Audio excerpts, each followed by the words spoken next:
여러분 따라하시죠. 나는 변할 수 있다. 나는 변할 수 있다. 우리는 변할 수 있다. 예수 안에서 변화된다. 네, 변화하지 않으면 여러분 어떻게 될까요? 도태되고요, 죽는 것입니다. 예, 뱀이 허물을 벗지 않으면요 더 이상 살 수가 없어요. 예, 우리도 죄의 허물을 벗어야 됩니다. 벗어야 됩니다. 그래서 예수 안에서 우리는 변화되어야지만 하나님의 백성으로 살아갈 수 있는 것입니다. 예수 안에서 변화되시는 귀한 시간 되시기를 주의 이름으로 축복합니다. 아멘. 자, 옆에 분은 인사하시죠. 만나서 반갑습니다. 네, 다시 한번 인사할까요? 선수가 됩시다. 네, 오늘도 은혜 받는 선수가 되시기를 다시 한번 주의 이름으로 축복합니다. 자, 날씨가 정말 여름 날씨 같아요.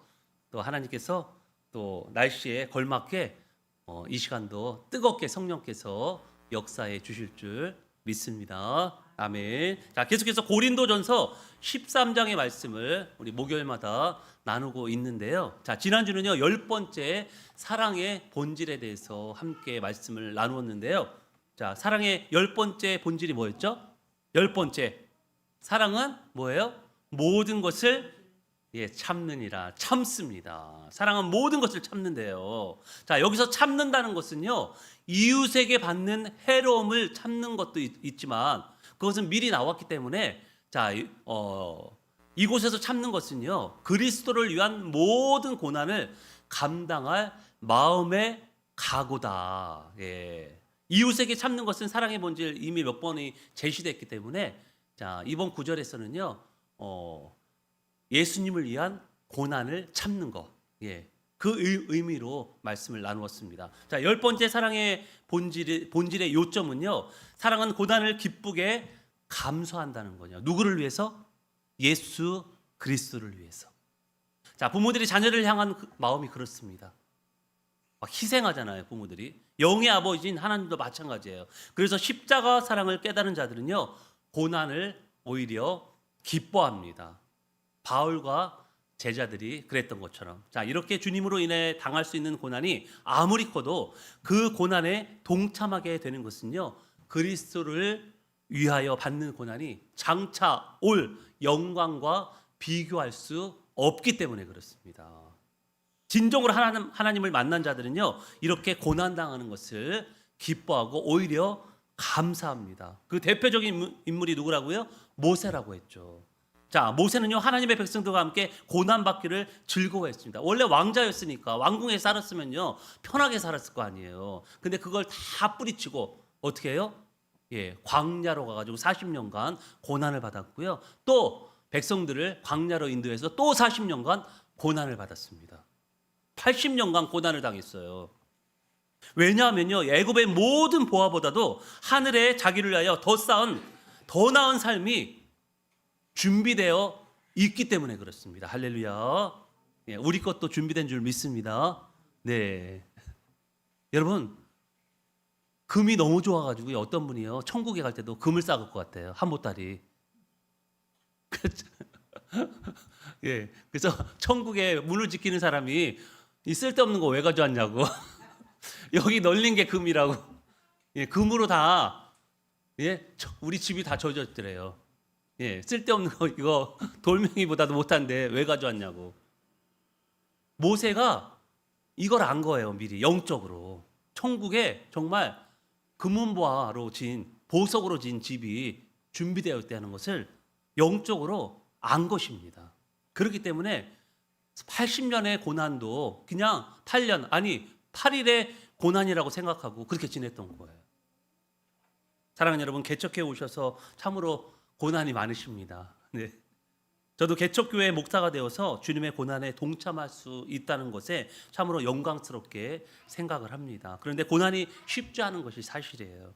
그러나 주님이 우리를 위해 고난의 길을 자처하셨기 때문에 저도 그 길을 따라가려고 합니다. 여러분도 그 길에 동참해 주시면 정말 감사하겠습니다. 자, 앞으로 어떠한 고난의 길을 만나더라도 믿음을 놓지 마시고 영광스러운 면류관을 향하여 나아가는 저와 여러분이 되시기를 주의 이름으로 축복합니다. 아멘. 자, 오늘은요 11번째 사랑의 본질인데요. 무엇입니까, 여러분? 11번째 사랑은 모든 것을 믿습니다. 자, 히브리서 11장 아마 믿음장을 여러분 잘 아실 거예요. 히브리서 11장 1절 2절을 보니까요. 믿음은 바라는 것들의 실상이요 보지 못하는 것들의 증거니 선진들이 이로써 증거를 얻었느니라. 자, 여기 보니까요 실상이라는 말이 나와요. 실상. 헬라어로 휘포스타시스라고 이렇게 이야기를 하는데요. 이 말의 어원적 의미가 뭐냐면요, 아래에 있음. 그러니까 우리가 생각한 그 아래에 있음이 아니라 이 건물을 세울 때 기초를 세우잖아요. 이 아래를 깊이 파야 되잖아요. 깊이 파면 팔수록 건물이 어떻게 해요? 쉽게 무너지지 않습니다. 그래서 이 실상이라는 말은요, 휘포스타시스라는 헬라어인데 아래에 있음이라는, 기초라는 뜻이에요. 토대, 실체, 실상, 본질, 이런 거, 기본이 되는 이런 것들, 실현, 계획, 착수, 상황, 마음의 상태, 이런 사전적 의미로 사용되고 있습니다. 또한 등록증이나 권리증서를 뜻하는 말로 그렇게 사용되고 있다는 거죠. 그리고 또 1절에 보니까요, 실상 다음에 뭐가 나와요? 마지막에 증거라고 나옵니다. 자, 증거라는 헬라어는요 엘렌코스라고 하는데요, 이 단어의 뜻은 시험하다, 검증하다, 검토한 후 비판하다. 자, 그럼 이 두 단어의 원어적 뜻을 가지고 원문에 가깝게, 그러니까 헬라어로 신약이 기록됐잖아요. 헬라어로. 구약은 뭘로 기록됐죠? 구약은 히브리어로 기록됐어요. 그래서 이스라엘 사람들이 히브리어도 하고 헬라어도 하고, 예수님 시대에는 그 다음에 아람어도 하고 세 개 국어를 했습니다. 식민지 시대였기 때문에 원래는 히브리어, 아람어를 사용했었는데 로마가 통치하면서 헬라어로 사용했기 때문에 신약 성경이 헬라어로 기록되어 있어요. 그래서 헬라어 원문 번역을 제가 이제 한글로 가져왔는데 같이 한번 읽어보겠습니다. 시작. 믿음은 바라는 것들을 확신함, 그리고 보이지 않는 것들을 확증함입니다. 옛사람들이 이것으로 인정받았기 때문입니다. 여러분, 우리가 구원받아 장차 천국에 들어갈 것을 확신하십니까?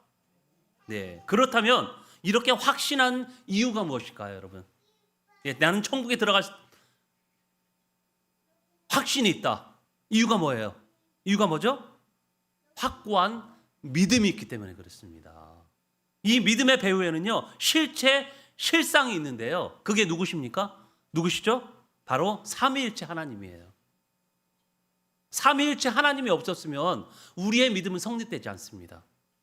이렇게 구체적인 실제가 있기 때문에 예수 그리스도의 공로로 우리가 구원받았다는 사실과 장차 천국에 입성할 것이라는 것을 확신하게 되는 거예요.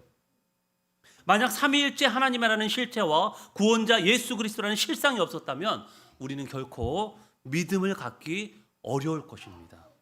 여러분, 이 실상이라는 말이 실제로 이루어진다는 의미도 있지만요, 이렇게 삼위일체 하나님이 믿음의 실상, 실체가 되신다는 의미도 포함되어 있다는 거예요. 사실 이 믿음이라는 것은요, 실체가 있기 때문에 가능한 것이죠. 만약에 이 실체가 없다면, 하나님이라는 존재가 없다면 우리가 믿음이 성립하지 않잖아요. 허상을 믿을 수는 없잖아요. 근데 지금 이 땅에 많은 사람들이요, 인간이 만든 허상을 믿고 있습니다. 그런데 여러분, 하나님을 믿는 이 믿음이라는 것을 어떻게 소유할 수 있죠? 어떻게 소유할 수 있습니까, 여러분? 이 믿음이라는 것은요, 아무리 노력해도, 백방으로 노력해도, 발버둥을 쳐도 믿음이라는 것을 얻을 수가 없어요. 왜냐하면요, 성령께서 역사하지 않으면 이 믿음이라는 것은요, 내게 주어지지 않습니다. 그래서 이 믿음이라는 것은요, 성령의 선물이라고 이야기를 하는 거예요. 성령의 선물. 지금 우리가 나누고 있는 이 성경의 말씀이 믿어진다는 것은요, 아무에게나 주어지는 게 아니에요. 아무에게나. 그러니까 성경을 읽으면요, 믿음이 없는 사람은요, 그냥 소설책으로 읽는 거죠. 그냥 역사책, 이스라엘의 그냥 역사책 정도로만 읽는 거예요. 그래서 이 믿음을 가진 사람들은요, 정말 특별한 사람들입니다. 여기 모인 우리 모든 성도들은 특별한 사람이 되기를 주의 이름으로 축복합니다. 아멘. 자, 이렇게 믿음에 대해서는요, 간략하게 말씀을 나눴는데요. 자, 오늘 본문에 보니까요, 모든 것을, 사랑은 뭐예요? 모든 것을 믿는다고 합니다. 자, 모든 것이 무엇이죠, 여러분? 모든 것이? 여기서 모든 것이 말하는 것이 무엇입니까? 하나님의 말씀, 성경 66권을 이야기합니다. 그런데 성경 66권을 단번에 외울 수 있도록 정리한 것이 있는데요. 뭘까요? 퀴즈. 성경을 A4 반장으로 줄여놓은 게 있어요. 성경을. 뭐예요? 우리 예배 시간마다 외우는 거 있잖아요. 예배 시간마다 외우는 거. 사도신경. 네, 사도신경. A4 반장 분량으로 성경의 전체를 줄여놓은 거예요. 요약을 해놓은 것입니다. 우리 사도신경 옛날에 오후 예배 시간에 배웠잖아요. 한 거 띄었잖아요. 기억 안 나시죠? 네. 자, 이 사도신경의 뜻이 뭐죠? 사도? 여러분 사도는 아시죠? 예수님의 제자, 12제자. 12제자를 사도라고 하거든요. 사도들의 신앙 고백서예요. 그들이 고백한 마태복음 16장 10절에 보면 주는 그리스도시요 살아계신 하나님의 아들이시니이다. 이렇게 고백을 했잖아요. 베드로가. 그런 고백들을 모아서 이렇게 만들어 놓은 게 사도신경이에요. 그래서 그 내용이 뭐냐면요. 성부, 성자, 성령 하나님에 대한 내용을 이렇게 세 분야로 나눠놨어요. 그래서 우리가 고백하는 사도신경에 보면요. 성부 하나님에 대한 내용. 그 다음에 어떻게 해요? 성자 하나님의 예수님에 대한 내용, 그 다음에 마지막으로 성령 하나님에 대한 내용이 나오고 있습니다. 그동안은 외웠으니까요. 오늘은요 글을 보면서 한번 읽어볼게요. 글을 보면서 그냥 무조건 막 이렇게 외우는 것보다 여러분 글씨 하나하나를 읽으면서 눈으로 보면서 또 읽는 거하고 또 틀리거든요. 그래서 한번 읽어보도록 하겠습니다. 전능하자 시작. 전능하사 천지를 만드신 하나님 아버지를 내가 믿사오며. 여기까지 성부 하나님에 대한 고백이에요. 그러니까 성부 하나님이 누구예요? 예수님을 보내신 분이잖아요. 아버지, 하나님 아버지, 그분에 대한 고백입니다. 이번에는 이제 예수 그리스도 성자 하나님에 대한 고백이 심판하러 오시리라까지 한번 읽어볼까요? 시작. 그 외아들 우리 주 예수 그리스도를 믿사오니 이는 성령으로 잉태하사 동정녀 마리아에게 나시고 본디오 빌라도에게 고난을 받으사 십자가에 못 박혀 죽으시고 장사한 지 사흘 만에 죽은 자 가운데서 다시 살아나시며 하늘에 오르사 전능하신 하나님 우편에 앉아 계시다가 저리로서 산자와 죽은 자를 심판하러 오시리라. 심판하러 누가 오신다고요? 성자 하나님, 예수님이 심판하러 이 땅에 다시 오신대요. 승천하셨던 그분이. 그 다음에 마지막으로 성령 하나님을 고백하는데요. 한번 고백해 볼까요? 시작. 성령을 믿사오며 거룩한 공회와 성도가 서로 교통하는 것과 죄를 사하여 주시는 것과 몸이 다시 하는 것과 영원히 사는 것을 믿사옵나이다. 아멘. 자, 마지막으로 성령 하나님에 대한 고백입니다. 그냥 이 내용을 여러분들 복음을 전할 때 나 복음 전할 줄 몰라요 하시는 분들 있죠? 어떻게 전해야 돼요? 요 내용대로 전하면 돼요. 요 내용대로. 하나님께서 천지 만물을 창조하셨습니다. 우리는 그 하나님을 믿고 있어요. 당신도 한번 믿어보실래요? 그런데 인간이 죄를 지어서 그 하나님의 외아들 우리 주 예수 그리스도를 이 땅에 보내셔서 십자가에 죽으심으로 말미암아 우리는 그를 믿게 되었습니다. 이렇게 그 내용을 설명해 주면요. 성경 전체를 설명해 주는 거예요. 그러니까 복음에 대해서 여러분 고민하지 마시고요. 요 내용대로 전하면요. 완벽하게 전하는 거예요, 복음을. 그래서 잘 모르실 때는 우리가 나중에 이제 사도신경 다시 한번 공부할 날이 올 텐데 이건 중요하기 때문에 다시 한번 제가 공부할 시간을 가질 거예요. 너무나도 중요해요. 기독교에 왜냐하면요. 기독교의 3대 보물 중에 하나거든요. 자, 3대 보물 중에 하나가 사도신경이고요. 또 두 개가 뭐가 있을까요? 성경책에 있는데. 성경책 겉장에 있잖아. 겉장에 뭐가 있어요? 주기도문. 그다음에 또 맨 끝에 뭐가 있어요? 십계명. 이 세 개가 기독교의 3대 보물입니다. 그 중에서 가장 중요한 보물이 뭐냐면 첫 번째가 사도신경이에요. 그래서 여러분 이 사도신경은요 교파를 초월해서 뭐 감리교나 순복음교회나 뭐 합동이나 뭐 고신이나 뭐 여러분 엄청 많잖아요. 장로회나 다 똑같은 고백을 해요. 전 세계적으로. 너무 신기하죠. 이 기독교인들이라면요 이 전 세계적으로 카톨릭까지 이 사도신경을 똑같이 외우고 있습니다. 예배 시간마다. 예. 그만큼 믿는다는 것이 중요하기 때문에 그래요. 누구를 믿느냐 우리는 기독교는 도대체 누구를 믿고 있느냐. 예. 그걸 지금 이야기하는 거거든요. 사도신경이. 자, 예수님께서 복음을 전파하시는 모습을 보면요. 믿음이 얼마나 소중한 가치인지 깊이 깨달을 수 있습니다. 예수님이 가끔가다 한탄의 말을 했거든요. 가끔가다 여러분도 한탄의 말을 하시죠. 예. 주로 자식들한테 속상할 때 예, 하시잖아요. 아이고 이놈아 제발 좀 하시잖아요. 우리 예수님도 그러셨어요. 왜냐하면 제자들을 너무 사랑하시니까. 사람들을 너무 사랑하셔서 가슴이 아픈 거예요. 자, 어떤 때 가장 가슴이 아프셨을까요, 여러분? 무엇 때문에 예수님이 가장 가슴이 아프셨을까? 믿음이 연약할 때 사람들이 믿음이 없을 때 믿음이 적은 자들아 내가 언제까지 너희와 함께 하겠느냐. 믿음이 적은 자들이요. 얼마나 믿음이 중요하시면요. 이렇게 한탄하시면서 이러한 말씀을 자주 하셨겠어요. 그만큼 믿음이 중요하다는 것이죠. 어떻게 보면 우리 인생의 모든 문제들은요. 믿음 없음에서 나옵니다. 여러분이 지금 어떤 문제를 가지고 있죠? 저도 문제가 많잖아요. 항상 문제를 가지고 있는데 그래서 기도할 때마다 믿음 달라고 기도해요. 강한 믿음 달라고. 문제는 믿음에서 나오거든요. 이 개척교회를 제가 이끌어 나가는데 가장 문제점이 뭘까요? 믿음이에요. 믿음이 없거든요. 그래서 믿음을 더 달라는 거예요. 믿음대로 하나님이 주시거든요. 여러분 하나님의 자녀가 되는 것도 구원받는 것도 천국에 들어가는 것도 삶의 모든 것도 여러분 이 믿음으로 되는 것입니다. 할렐루야. 그래서 믿음은요 우리 신앙에서 가장 중요한 것이라고 이거는 100번 1000번 강조해도 모자라요. 이 믿음이라는 것은. 그래서 요한복음 6장 28절 29절의 말씀은 이렇게 이야기를 하는데요. 우리 28절 29절의 말씀을 같이 한번 읽어보겠습니다. 시작. 그들이 묻되 우리가 어떻게 하여야 하나님의 일을 하오리까? 예수께서 대답하여 이르시되 하나님께서 보내신 이를 믿는 것이 하나님의 일이니라 하시니. 여러분 하나님의 일이 뭘까요? 이렇게 예배드리는 거? 그리고 교회에 와서 청소하고 또 음향 저렇게 봉사하시고 찬양단으로 봉사하고 이렇게 설교로 봉사하고 주방 봉사하고. 오늘 국은 맛있었나요? 네.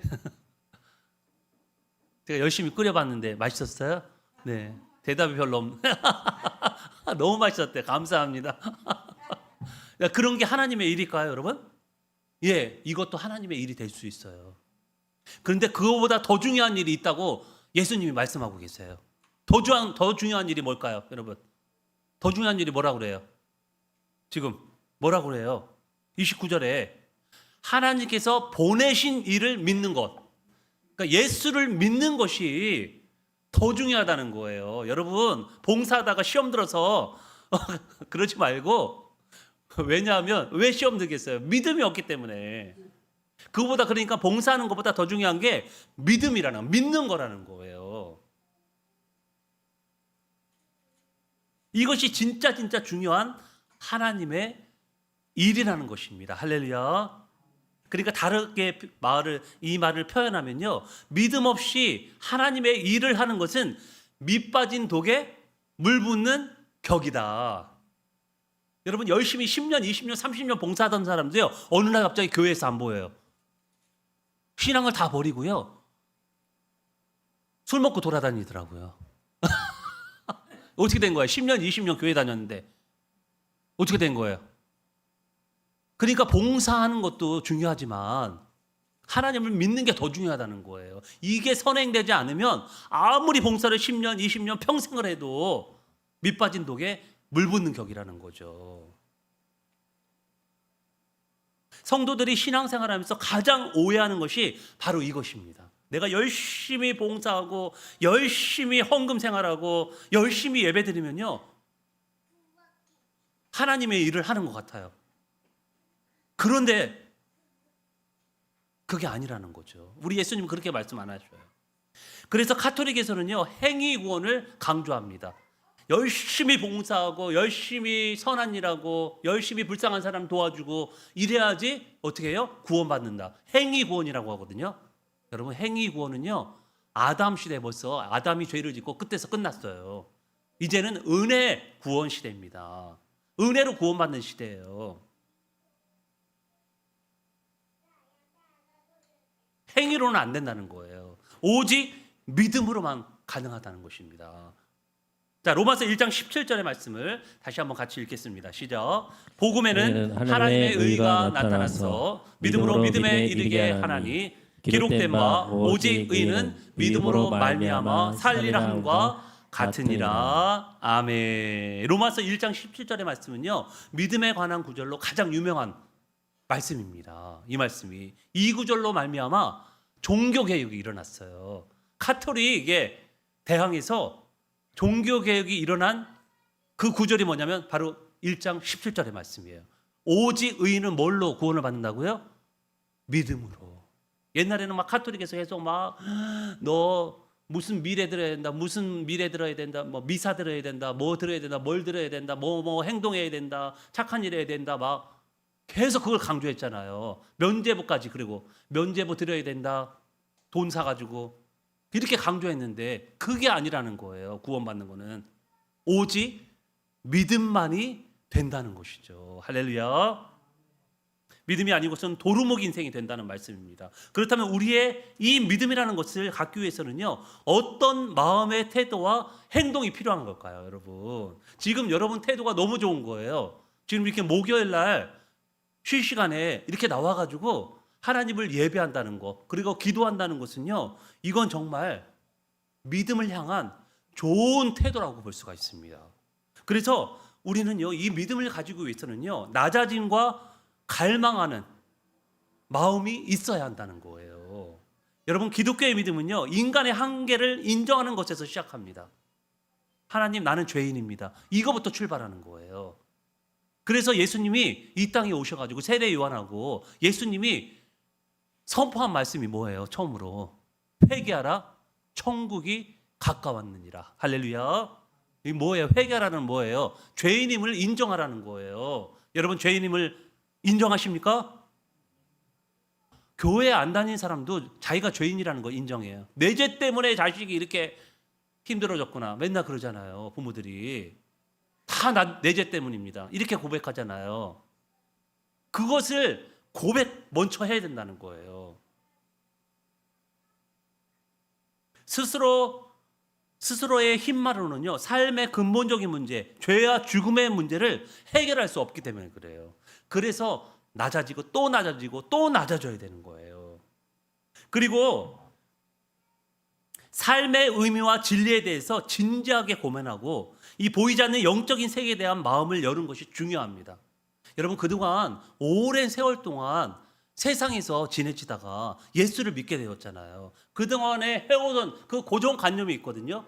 그 고정관념을 가지고 신앙을 가지려면 믿음이라는 것이요, 두르지 않습니다. 그래서 고정관념을 다 버리셔야 돼. 다 내려놓으셔야 됩니다. 그래야지 성경의 메시지를 있는 그대로 들어보려는 열린 마음이 생긴다는 거예요. 여러분, 물론 믿음이라는 것은요, 성령의 역사로 이루어지지만 구체적인 또 실천을 통해서도 자란다는 것입니다. 이렇게 예배드리고 그다음에 찬양하고 그리고 말씀을 읽고 배우고 듣고 그래야지만 어떻게 해요?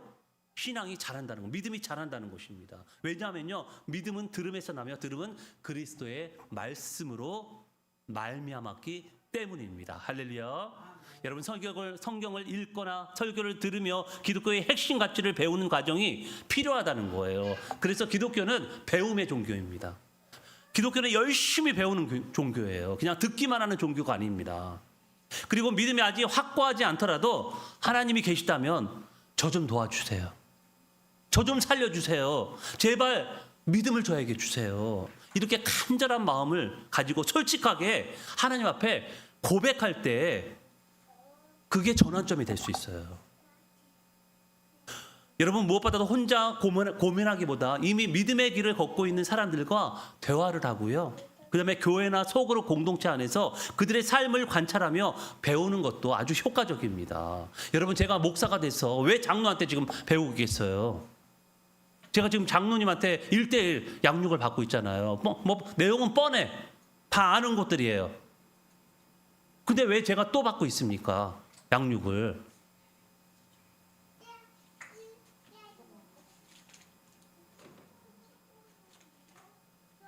하나님은요, 죽을 때까지 배워야 돼요. 하나님에 대해서. 하나님은 너무나도 넓고 크고 깊으신 분이기 때문에 여러분, 그냥 겉으로 수박, 겉핥기식으로 하나님을 알게 되면요, 진정한 믿음을 가질 수가 없습니다. 그래서 여러분, 하나님을 깊이 있는 사람들과, 하나님을 깊이 아는 사람들과 같이 대화를 하시고요, 그분들한테 양육을 받으셔야 돼요. 그래야지만 어떻게 해요? 하나님을 알게 되고 믿음이 생기는 거예요. 그리고 마지막으로 배운 말을 어떻게 해요? 삶에 실천해야 됩니다.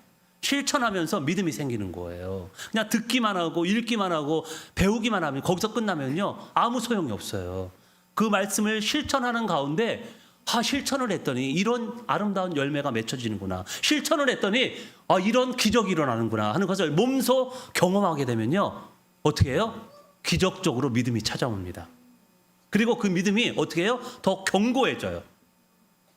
이제 말씀을 정리합니다. 사랑하는 여러분, 말씀드렸듯이 믿음이 없으면요, 몇십 년 교회를 다녀도 말짱 도루묵입니다. 도로 갖다 주어라. 어디 갖다 주어라? 지옥에 도로 갖다 주어라.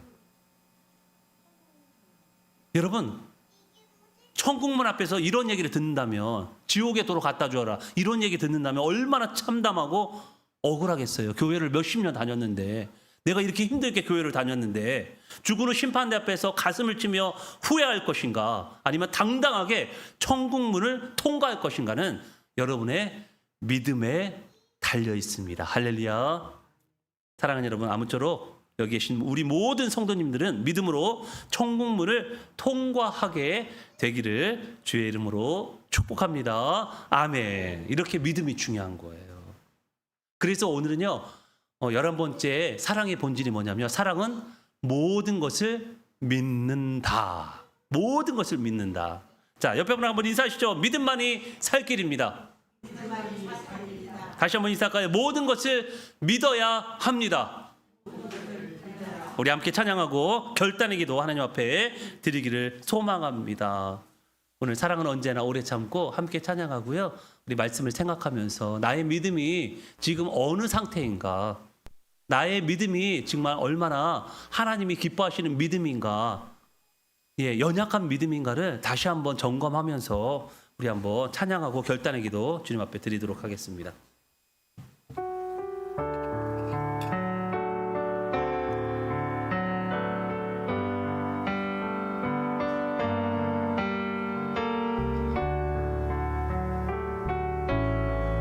사랑은 언제나 오래 참고, 사랑이 언제나, 이 앞에 불 좀 켜주세요. 사랑이 언제나 온유하며, 사랑이 시기하지 않으며,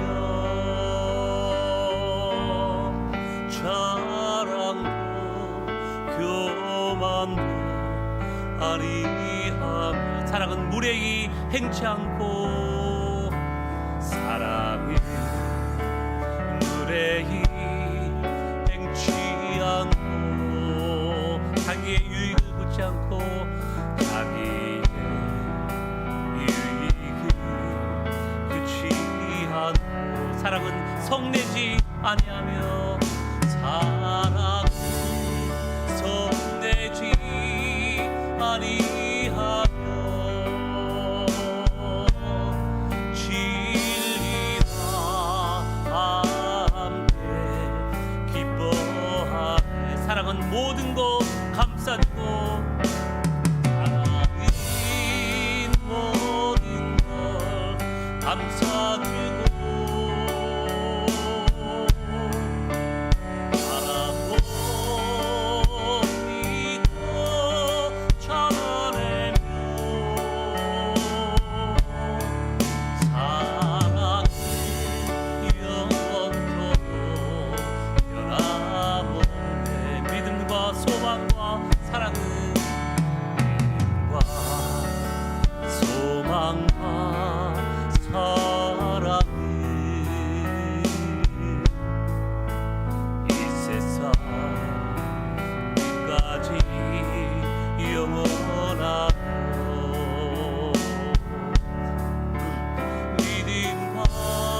이 시간 우리 말씀을 묵상하면서 우리 결단의 기도 주님 앞에 드렸으면 좋겠는데요. 우리 남은 인생 정말 우리 연약한 믿음으로 살지 않게 주님 도와주시고 강한 믿음으로 주님이 가신 그 길, 사명의 길을 걸어갈 수 있도록 하나님 도와달라고, 연약한 믿음으로 인해서 주저앉고 아버지 하나님 실망하고 낙심하며 포기했던 적이 얼마나 많은지 모릅니다. 하나님 이제 남은 인생 이제 더 이상 연약한 믿음으로 살지 않게 주님 도와주시고 강한 믿음으로 살아감으로 말미암아 저 천국문을 통과하는 믿음의 사람들이 되게 도와달라고 우리 한번 주여 한번 선창하고 뜨겁게 우리 통성으로 함께 기도합니다.